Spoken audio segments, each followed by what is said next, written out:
When you have these overnight runs that were basically these big moves overnight before the session begins in New York. When you're trading equities, this also works with Forex too, so it's important trying not to chase price. This is what I mean by don't chase it. Overnight, what was the market doing? It was rallying. So when we open up at 8:30, do we go in here and start buying it just because it's gone up overnight? No, we don't chase it. You have to wait. Typically, whenever you see a big run up or a big run down, there's a consolidation that takes place shortly after. Now, not always. Sometimes it just keeps on ripping higher or lower, and you'll either miss a move, or if you get lucky, maybe you can participate in it. But this is what I typically look for. So if there's a lot of range movement overnight, what's overnight? 2 o'clock in the morning to 5 o'clock in the morning. If we get a big run like that, which is what we're seeing here, right away in my mind, I'm thinking, don't trade a lot. Don't expect a lot of in and out, perfect precision. Wait for a real significant price move. Otherwise, you're going to get chopped up. Now, what does that mean? Well, when we have it opening here at 8:30, look to the left. What do we have? We have this high here, and we have the low over here. We can use this one because they're relative equal, but I like this one. Why? Why do I like this one? What's below it? Fair value gap. So it's likely to trade down after it creates this sloppy opening. Look at all this movement in here. We start going lower first, so that's good. We create a pseudo Judas swing. But did it create a nice low and turn away from it? Look at all this back and forth. And it created these suspect lows in here. Relative equal lows. There's going to be sell side building up below that, sell stops. When it starts to go higher, anyone that was long overnight, they're going to jam their stop loss right underneath that.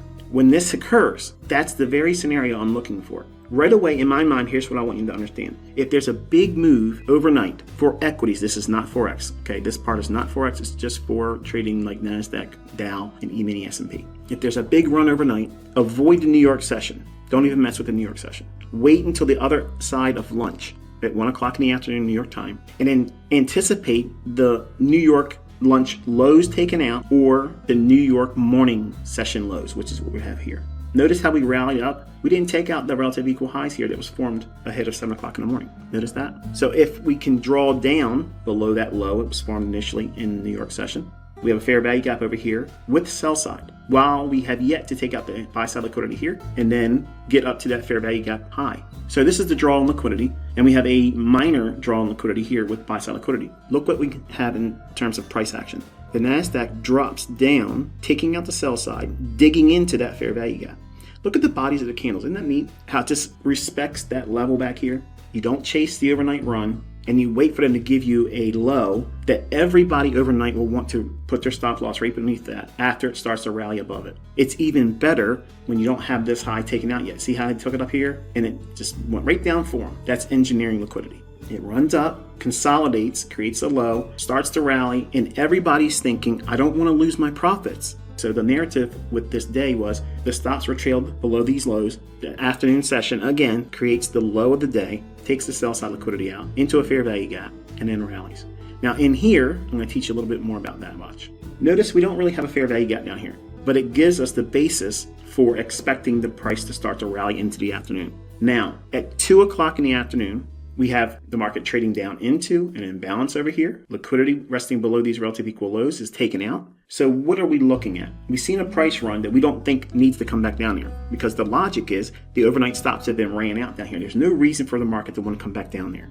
But we have this low and these relative equal lows here post New York lunch. New York lunch is noon to 1 o'clock in the afternoon, New York local time. So the imbalance, we trade down into that. What's the likelihood of it coming all the way through the imbalance and then going after that low? Not likely. Not likely. Not after seeing this run here. They don't want to give these traders another chance to get back in. They got stopped out. So it's going to be a little bit more sneakier when they make these new setups to continue into a higher run. So they take out the sell side below these relative equal lows, take those stops out, and then it rallies, and it drops back down. Now here, watch. We have a swing high right here. It breaks it. Does it trade above that? Yes. Was it energetic? Yes. Does it have a fair value gap?